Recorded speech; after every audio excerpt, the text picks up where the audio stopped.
le bendiga, hermanos y hermanas. Dios le bendiga más. ¿Quién vive?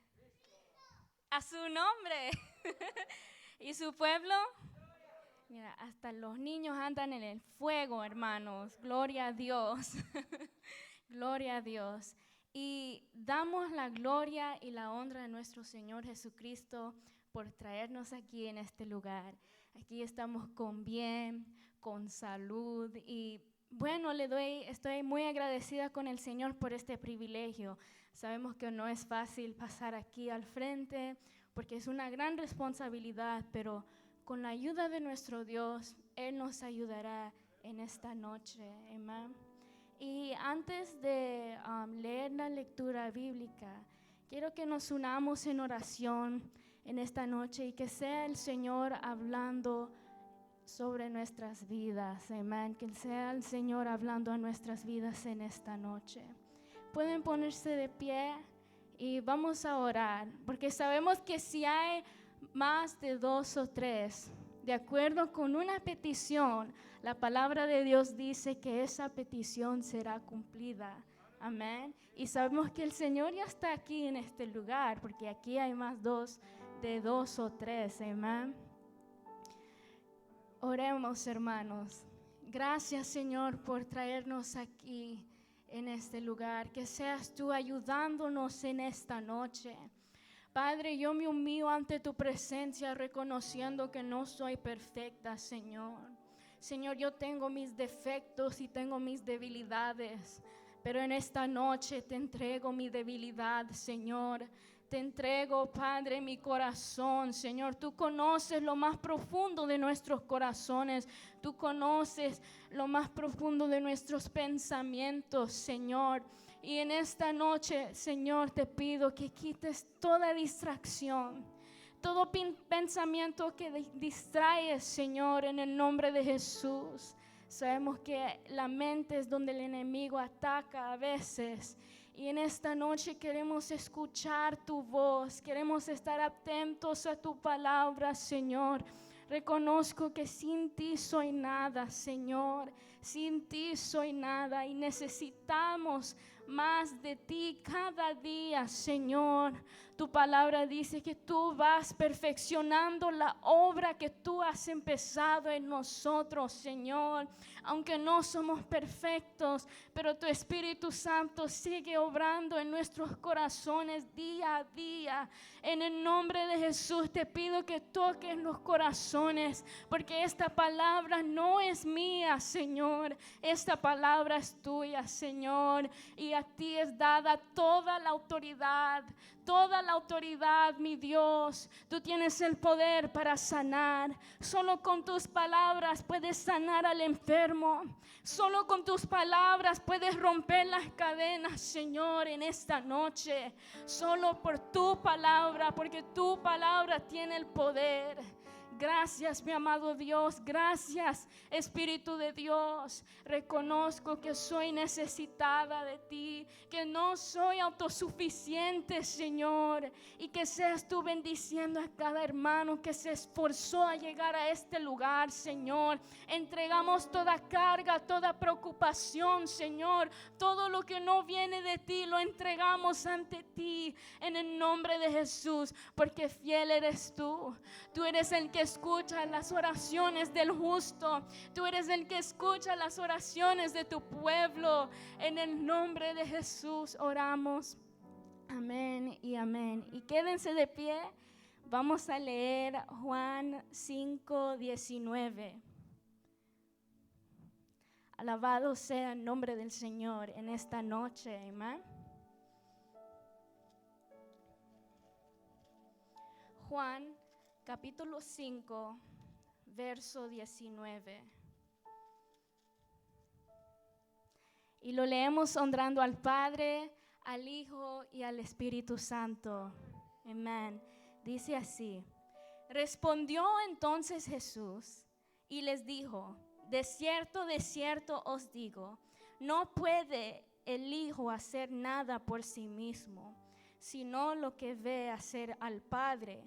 Porque todo lo que el Padre hace, también lo hace el Hijo igualmente. Pueden sentarse, hermanos y hermanas. En esta noche voy a ser breve. Estaremos estudiando acerca de la autoridad del Hijo. ¿Y quién es el Hijo? Jesús, right? Estaremos estudiando acerca de la autoridad del Hijo y relatando este tema con el pasaje de Juan 5. Amén. Y el pasaje se trata del paralítico de Betesda. Creo que la mayoría de nosotros tal vez hemos leído ese pasaje, pero que sea el Señor iluminando nuestras mentes y dándonos una nueva palabra. Amén. Gloria a Dios. A Jesús se le preguntó acerca de su autoridad. Y hay una pregunta retórica. ¿Por qué dijo que él tenía poder para decidir las cosas, para hacer lo que hacía y decir lo que decía? La razón en la que se apoyaba su autoridad tiene una relevancia total para nosotros, porque significa que Él tiene poder para decirnos cómo debemos vivir y a cómo debemos definir lo bueno y lo malo. Y pueden ir a Juan capítulo 5 y vamos a leer los primeros versículos. Amén. El primer punto es una sanidad, causa de un enfrentamiento. Versos 1 al 3 dice así: Después de estas cosas, había una fiesta de los judíos y subió Jesús a Jerusalén. Y hay en Jerusalén, cerca de la puerta de las ovejas, un estanque llamado en hebreo Betesda, el cual tiene 5 pórticos. En estos yacía una multitud de enfermos, ciegos, cojos, paralíticos que esperaban el movimiento del agua. Vemos aquí en los primeros versículos que hubo fiesta para los judíos. Y sabemos que Jerusalén es como la ciudad santa y era la ciudad popular de las celebraciones religiosas para los judíos, amén. O en inglés les podemos decir que es el hotspot de las celebraciones, amén. Y ese día Jesús evitó la escena de fiesta y aprovechó ese momento para visitar lugares donde hay necesidad. Eso es lo que sacamos de los primeros versículos. Y sabemos que cuando Cristo vino a Jerusalén, Él no visitó un lugar tan extravagante, no visitó un palacio, sino el estanque de Betesda donde estaban los enfermos, como uno puede ilustrarlo como un hospital ahí, puede imaginarlo así. Y con estos 2 versos entendemos sobre el ministerio de Jesús. Su misión al venir a este mundo es para salvar y curar a los enfermos y heridos por el pecado. Amén. Sigamos leyendo verso 4. Dice: Porque un ángel descendía de tiempo en tiempo al estanque y agitaba el agua. Y el que primero descendía al estanque después del movimiento del agua quedaba sano de cualquier enfermedad que tuviese. Allí Dios demostraba su misericordia al pueblo, amén.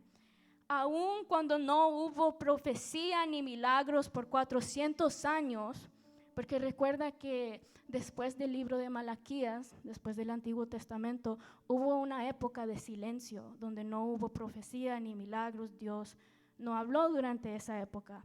Pero vemos aquí que Dios comenzó de nuevo tratando con el pueblo judío. Y estos milagros que estaban sucediendo eran señal de la llegada del Mesías. O sea, algo grande ya estaba por venir.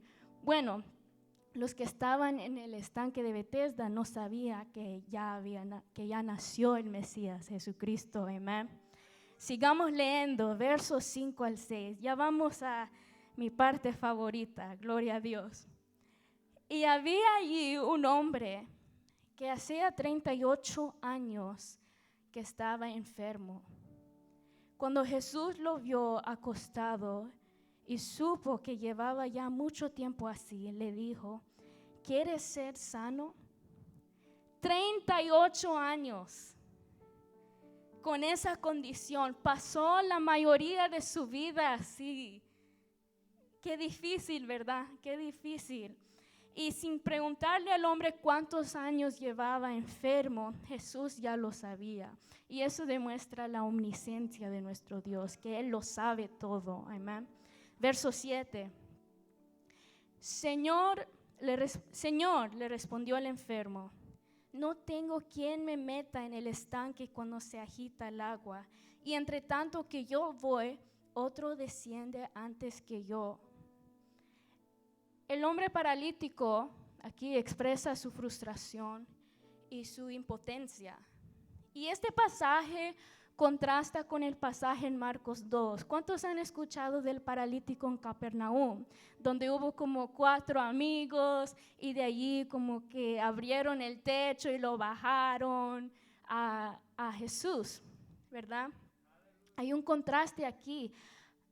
El hombre paralítico en Marcos 2 tenía ayuda, ¿verdad? Él tenía amigos que le ayudaran. Pero este caso es diferente. Era un hombre solitario y probablemente hasta su familia lo había abandonado allí en el estanque, ¿verdad?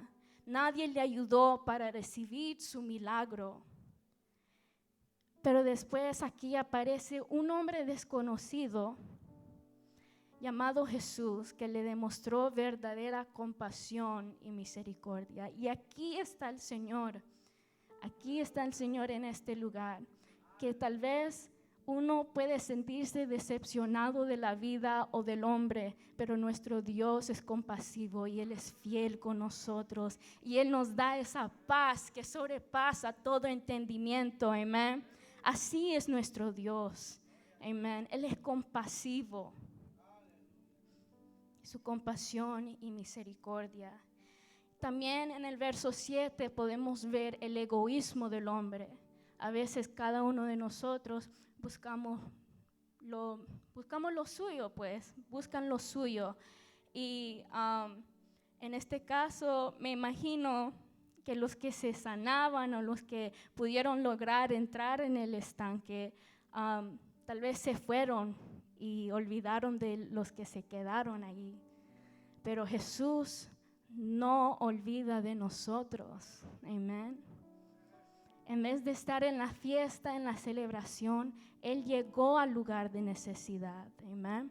Y aquí está el Señor para trabajar en nuestros corazones en esta noche, amén. Verso 8 dice, Jesús le dijo, o sea, Jesús fue al grano aquí. Dice, Jesús le dijo, levántate, toma tu lecho y anda. ¿Cuán poderosa es la palabra de Dios? ¿Cuántos creen que hay poder en la palabra de Dios? Amén. Ni le tocó, ni le puso manos. Jesús solamente ordenó que se levantara. Y Jesús no necesitaba el ángel para meñar el agua. Solo usó su potestad. Y el hombre paralítico activó su fe. Obedeció a la voz de Dios. Mira los beneficios de escuchar. Y no solamente escuchar, pero poner la palabra de Dios por obra.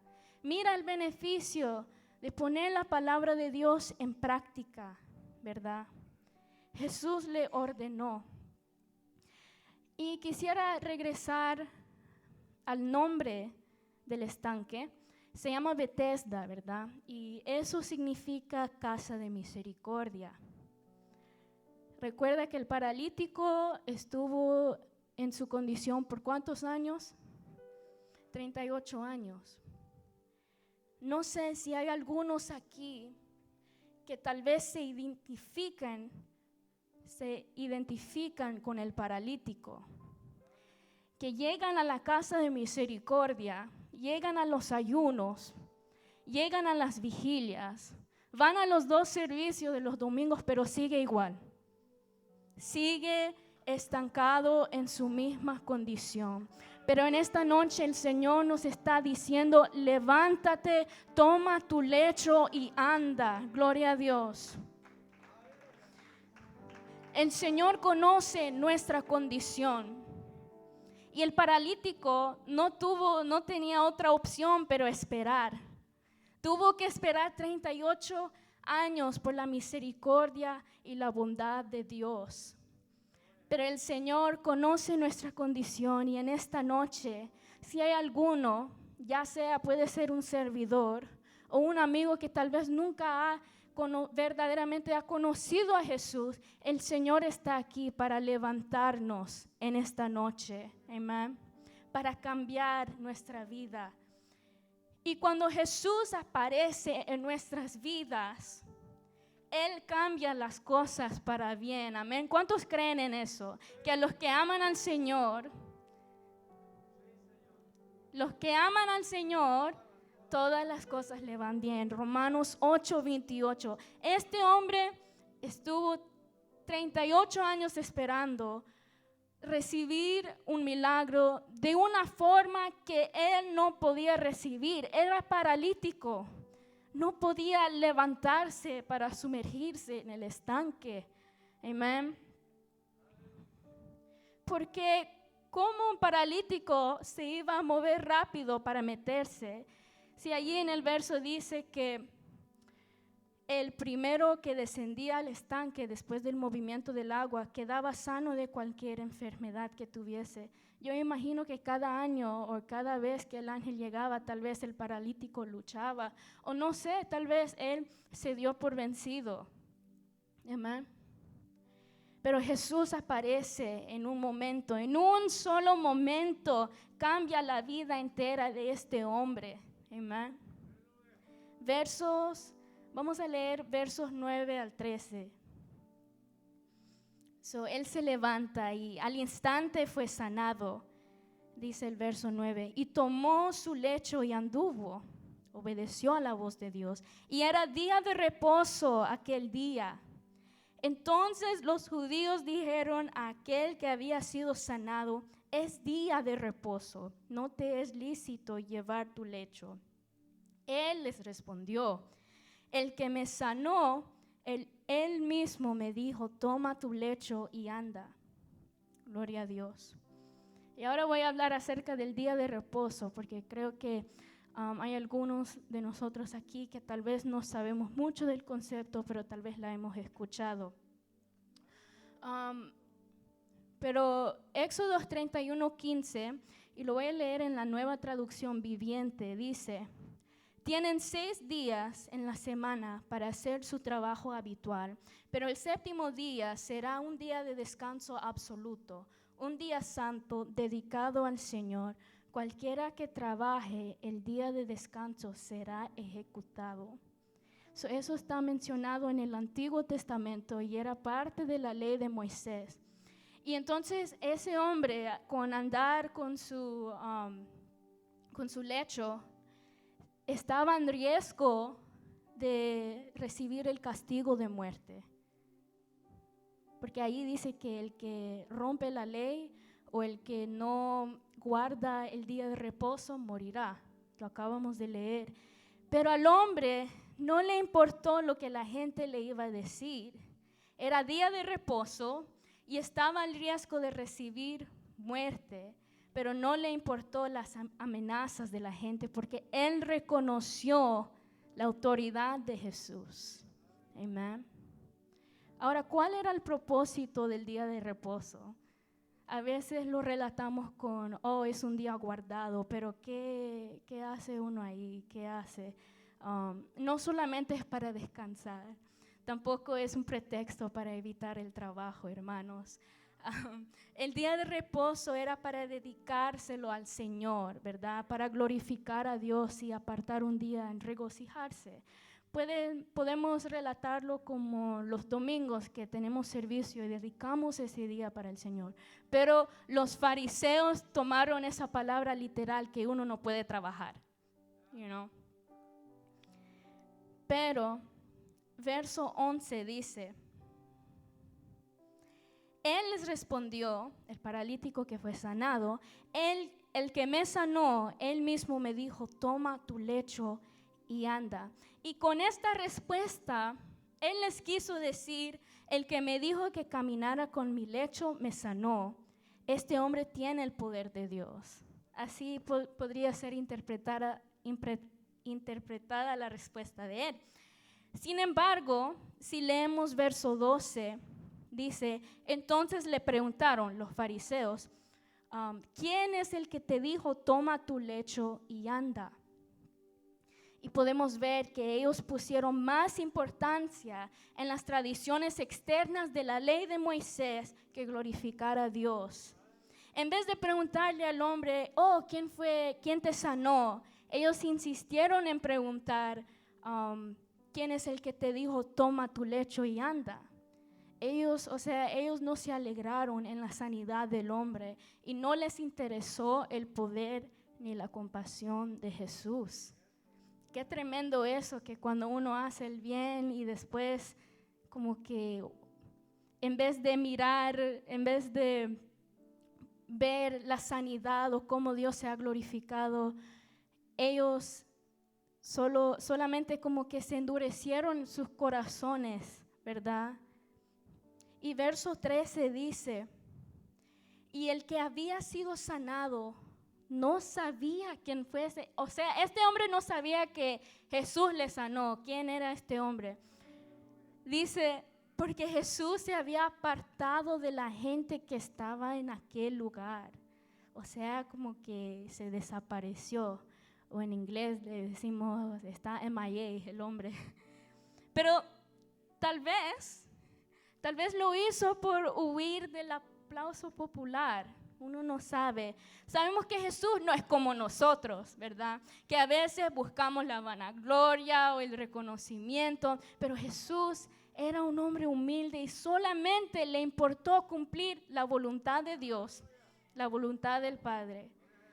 Entonces nos damos cuenta que ni aún el paralítico sabía quién lo había sanado. Verso 14.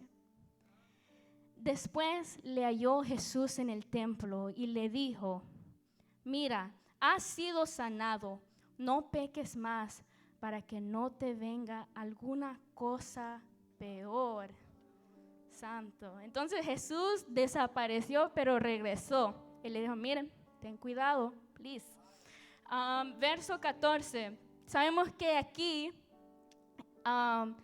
le habló del problema de su corazón. Amén. Llamándolo a apartarse de su vida de pecado. Y podría estar seguro de que tendría problemas aún peores, ¿verdad?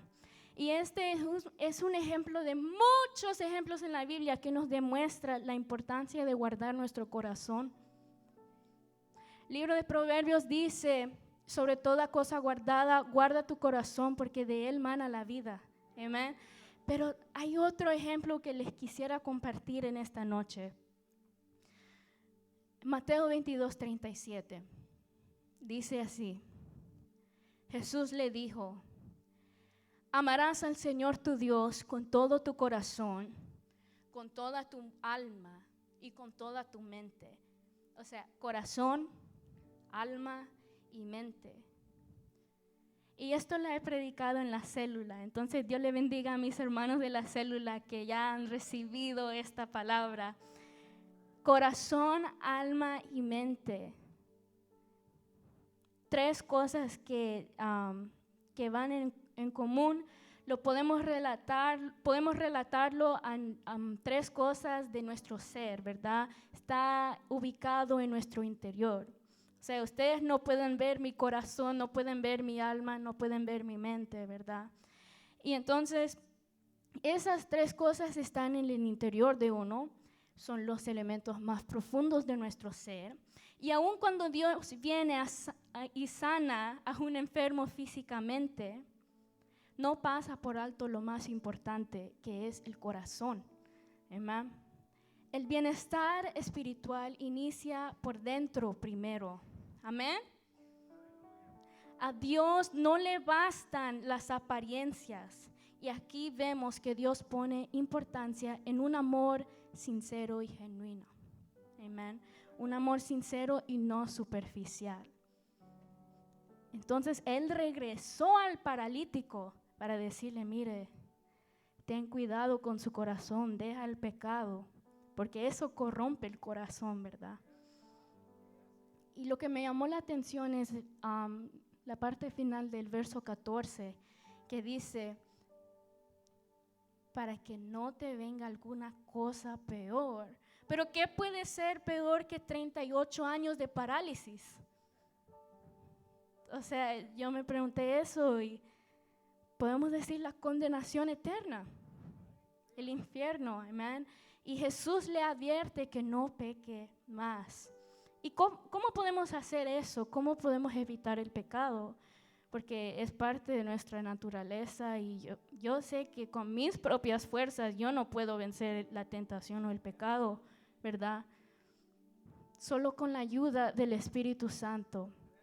Como mi hermana Beatriz predicó acerca del renacimiento espiritual. Hay que nacer de nuevo, ¿verdad? Y todo empieza con la fe en Cristo Jesús y un arrepentimiento genuino.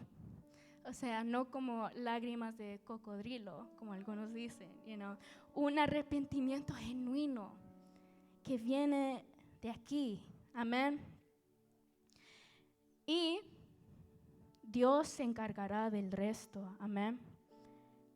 También es necesario la renovación del espíritu de nuestra mente. Y hay un pasaje en Romanos 12 y Efesios 4, pero eso es otro tema. Amén. Gloria a Dios. Versos 15 al 16. Dice así. Juan 5, 15 al 16. El hombre se fue y dio aviso a los judíos que Jesús era el que le había sanado. Y por esta causa los judíos perseguían a Jesús y procuraban matarle porque hacía estas cosas en el día de reposo. Qué locura de los fariseos, amén. Por sanar a un enfermo, por hacer el bien, siempre persiguieron a Jesús. Siempre les deseaba muerte a él, ¿verdad? Y entonces ellos estaban muy enojados y en el corazón de ellos no había regocijo por un hombre que había recibido sanidad después de 38 largos años. Amén. Pero sabemos que el paralítico, él reconoció la autoridad de Jesús. Él le obedeció cuando le dijo, levántate, toma tu lecho y anda. Uno pensaría que solo con ver el milagro la gente pudiera creer que Jesús era el Mesías, pero los fariseos endurecieron sus corazones. Entonces ahora estamos en la parte donde el Señor Jesucristo establece su autoridad con ellos, porque el hombre paralítico ya reconoció. Y ahora con los fariseos, punto número 2, el Hijo obra junto con el Padre. Gloria a Dios. Y vamos a leer versos 17 al 18. Dice, y Jesús le respondió, mi Padre hasta ahora trabaja y yo trabajo. Por esto los judíos aún más procuraban matarle, porque no solo quebrantaba el día de reposo, sino que también decía que Dios era su propio Padre, haciéndose igual a Dios. Aquí el Señor Jesucristo establece su legitimidad y autoridad a los fariseos. Y Él no lo hace para provocar ira, ¿verdad? Él solamente está revelando la verdad. Amén. Jesús respondió a la violenta reacción de los líderes y Él estaba siguiendo el ejemplo de su Padre, dice, ¿verdad? Y al hacer esta afirmación y usar la frase, mi Padre, proclamó su igualdad con Dios. Esto enfureció más aún a sus opositores, porque una afirmación así parecía blasfema. Y Jesús explicó la razón de sus acciones, que Él solo estaba haciendo lo que veía hacer su Padre. Por ser Dios, Jesús tiene una comprensión plena de las obras y la voluntad de Dios. O sea, la voluntad humana de Jesús estaba totalmente sometida a la voluntad de Dios. Amén. Y sin embargo, a Jesús también le ha sido confiada la tarea de juzgar. Y aquellos que honran al Hijo y creen en Él, también honran al Padre. Y rechazar al Hijo es rechazar al Padre quien lo envió. Y verso 23 dice, para que todos honren al Hijo como honran al Padre, el que no honra al Hijo no honra al Padre que envió.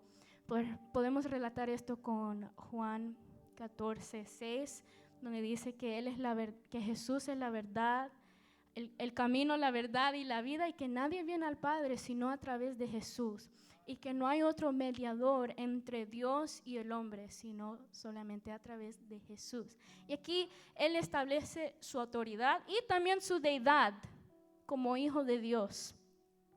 El Evangelio de Juan, el libro que hemos estado leyendo en estas semanas, afirma claramente que Jesús es Dios. Voy a repetir eso, que Jesús es Dios. Este es como una doctrina básica del Evangelio, que nuestro Señor Jesucristo es Dios. Amén. Hay sectas que no creen que Jesús es Dios, creen que solamente fue un profeta o que Él no es el Padre, pero nosotros creemos en la Trinidad. Amén. Lo cual Dios, el Padre, es Dios por nosotros. Jesús, el Hijo, es Dios con nosotros, Emmanuel, y el Espíritu Santo es Dios en nosotros, habita en nosotros, amén. Esta verdad es fundamental y esencial en el cristianismo. Por tanto, si usted afirma creer la verdad acerca de quién es Jesús, su vida debe seguir el ejemplo que Él nos dio. Jesús moró en esta tierra siendo 100% hombre y 100% Dios. Y a pesar de sus debilidades humanas, siempre fue fiel al Señor. Sí, Él es un ejemplo para nosotros.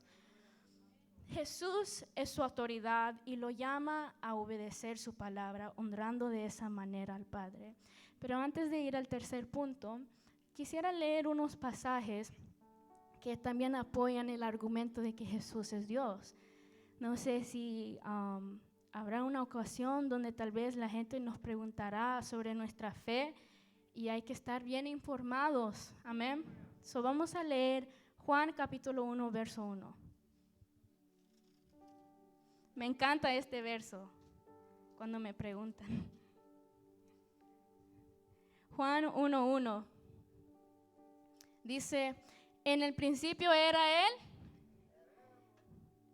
Pero ¿quién es el verbo? Jesús. Y vemos más allá en el capítulo, en el verso 14, dice aquí, y aquel verbo fue hecho carne y habitó entre nosotros. Y eso nos revela que el verbo es Jesús. Amén. Sigamos leyendo el verso 1. En el principio era el verbo y el verbo era con Dios. ¿Verdad? Emmanuel, Dios con nosotros. Y el verbo era Dios, o sea, el verbo equivale a Dios. El verbo es el mismo que ha estado desde antes en la creación, cuando Dios habló la creación en existencia. Él dijo, sea la luz, y fue la luz. Solo con hablar su palabra dio vida a la creación. Amén. Entonces, aquí encontramos de que nuestro Señor Jesucristo es Dios, amén. ¿Cuántos creen en eso? Amén. Ahora, antes de ir al tercer punto, es el último punto, no se me desesperen, por favor. Quisiera hablar del concepto erróneo de la autoridad. En fin, el tema de hoy es sobre la autoridad del Hijo. Y sabemos que los fariseos y el pueblo judío esperaban por un Mesías. Mesías puede ser definido como el ungido, amén, el ungido de Dios. Pero esperaban por un Mesías libertador que los librará de la opresión de los romanos. Y podemos imaginar como un David que enfrenta a Goliat y los libera de los filisteos. Así, eso fue la expectativa de los fariseos, amén. Mas sin embargo, Jesús llegó como siervo humilde, que en una ocasión dijo que ni tenía dónde recostar su cabeza. Sin embargo, la autoridad y potestad de Jesús venía a librarnos de la esclavitud del pecado y de las manos del enemigo. Él venció la muerte, amén, y Él es nuestro libertador, amén. Punto número 3, el último punto, la fuente de la autoridad de Jesús. ¿De dónde vino esa autoridad que Él tenía? O sea, esa autoridad le hizo distinto de los otros seres humanos durante esa época. ¿De dónde vino esa autoridad? Alguien que me pueda decir. Del Padre. Simple, ¿verdad? Del Padre. Jesús sabía con certeza que la fuente de su autoridad es su Padre Celestial. Amén. Y por eso cuando las personas aceptaban sus palabras como verdaderas, expresaban su fe y aceptación de Dios y su voluntad, lo cual resultaba y todavía resulta en la vida eterna. Amén. En vez de seguir bajo la condenación a causa de su incredulidad, los que creen en Jesús hallan la vida verdadera y la autoridad para dar vida y ejecutar juicio es de Cristo. Porque el Padre se la encomendó. Jesús es el dador de vida para aquellos que lo siguen y también el juez para aquellos que lo rechazan. Él tiene autoridad para juzgar y también para determinar qué es recto y qué no lo es. En el versículo 28 Jesús habla de manera específica acerca de la gran esperanza del cristiano, la resurrección de entre los muertos. Y vamos a leer esos versículos, Juan 5, 28 al 29.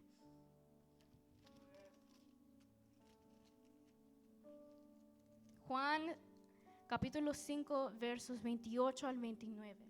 Dice así: no os maravilléis de esto, porque vendrá hora cuando todos los que están en los sepulcros oirán su voz, y los que hicieron lo bueno saldrán a resurrección de vida, mas los que hicieron lo malo a resurrección de condenación. O sea, esto se relata con primera de Tesalonicenses 4:16, donde habla del arrebatamiento, que los muertos en Cristo resucitarán primero. Amén. Y entonces, ¿acaso estaba diciendo Jesús que una persona se salva a sí misma a base de sus buenas obras? ¿Será que uno es salvo por sus obras? ¿Qué piensan ustedes? No, right? I see like some head nodding. Algunos me están diciendo no. Yeah. De ninguna manera, punto. Si vemos de nuevo el versículo 24, encontraremos muy claro que es la fe en Jesús que nos lleva a nacer de nuevo y a recibir la vida eterna. No obstante, la fe en Jesús debe tener por resultado una vida de buenas obras, como testimonio de la obra que por gracia Cristo ha hecho en nuestro corazón. En Juan 5:30, Jesús explica de nuevo que Él y el Padre son uno. Amén. Sus objetivos alinean. Amén. Por tanto, Él juzga de acuerdo con la voluntad del Padre. En ese caso, lo que nosotros creemos acerca de Jesús es muy importante. Crea en Jesús y recibirá vida en un camino que le lleva a la vida eterna. Rechace a Jesús y caminará hacia su juicio. Lo sabio es que escojamos el camino de la vida. ¿Cuántos están de acuerdo con eso? Lo sabio es que escojamos el camino de la vida. Escojamos a Jesús. Amén. Escojamos a Jesús. Jesús enseñó con autoridad, porque Él está en unidad plena con el Padre Celestial. Sus acciones y sus palabras reflejan la voluntad del Padre. Y a pesar de esto, a la gente le era difícil aceptar sus enseñanzas. Y ya les di el ejemplo de la perspectiva de los fariseos, que ellos esperaban a un libertador con fuerza militar. Mas, sin embargo, Jesús no era así, ¿verdad? Y entonces Jesús desafió los pensamientos populares acerca de Dios. Eso es mi Dios, amén. Jesús desafió los pensamientos populares acerca de Dios y de lo que significa seguirle.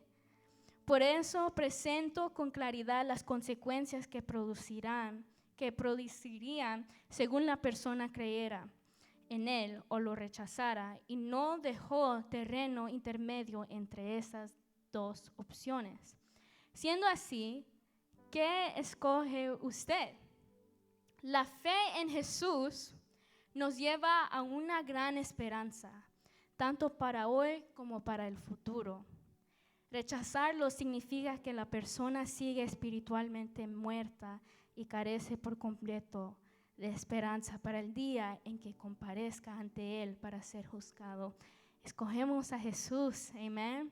Y en conclusión, podemos agregar con este tema que nosotros, los hijos de Dios, también hemos recibido la autoridad de Dios para echar fuera todo espíritu inmundo, toda enfermedad y toda dolencia. Lo pueden encontrar en Mateo 10 o Mateo 11. Es el primer versículo. Y sabemos que dice la palabra de Dios que estas señales seguirán a los que creen en su nombre. Entonces, si llega un pensamiento que no viene de Dios, porque no me digan que la mayoría de sus pensamientos vienen de Dios. Okay, nosotros luchamos aquí en la mente y ahí es donde el enemigo ataca, pero si el enemigo quiere meter unos pensamientos, usted puede usar la autoridad de Dios y la palabra de Dios para cancelar eso. Si hay una tentación, usted puede usar la palabra de Dios y esa autoridad que le ha dado a nosotros. Si hay algún hermano enfermo, que llegó enfermo, tenemos esa autoridad de Dios para proclamar a su nombre y el Señor escucha nuestras oraciones, amén. Podemos poner manos y los enfermos se sanarán. Así dice la palabra de Dios. Lo único es que hay poca fe, amén. Hay que tener fe. Y sabemos que hemos recibido esa autoridad, solo hay que activar nuestra fe. Pero sabemos que el primer paso de todo siempre será el arrepentimiento, el paso de valiente, amén. Y no importa lo que dice la gente o si sirves en la iglesia, siempre es necesario ponerse a cuentas con el Señor. El Señor sabe que nosotros somos débiles, hermanos, y a Él no le podemos engañar si le fallamos, A Él no le podemos engañar. Yo prefiero estar a cuentas con Dios, amén, que cualquier otra cosa.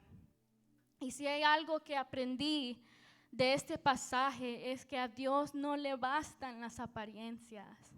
No podemos hacer el jueguito de cristianito o de aparentar, hermanos.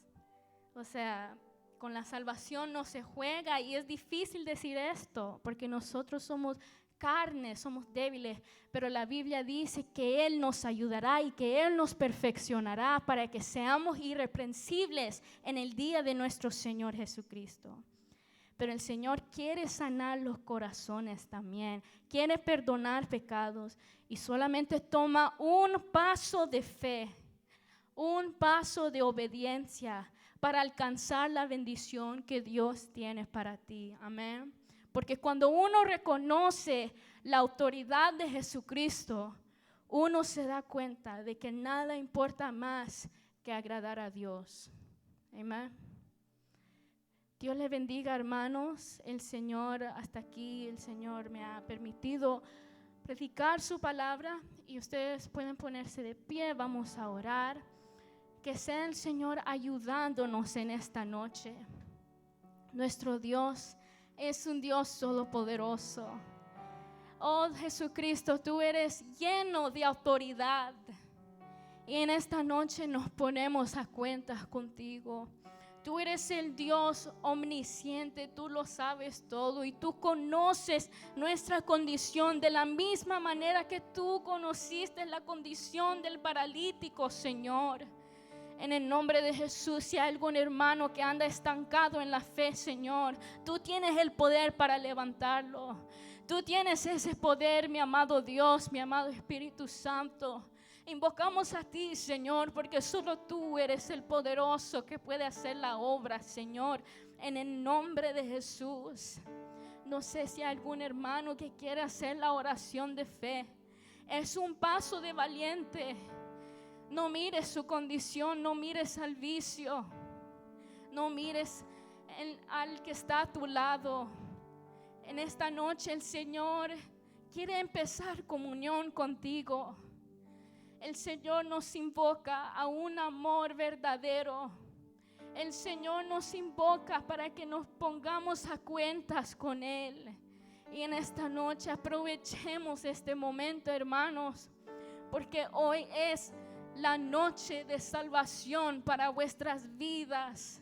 En el nombre de Jesús, hoy es la noche de salvación. Gracias, mi amado Dios. Gracias, Espíritu Santo.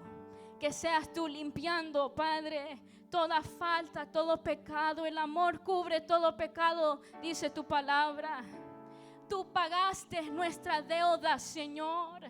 Merecíamos el infierno, merecíamos la muerte, mas tú, oh Dios, entregaste a tu Hijo unigénito para nosotros.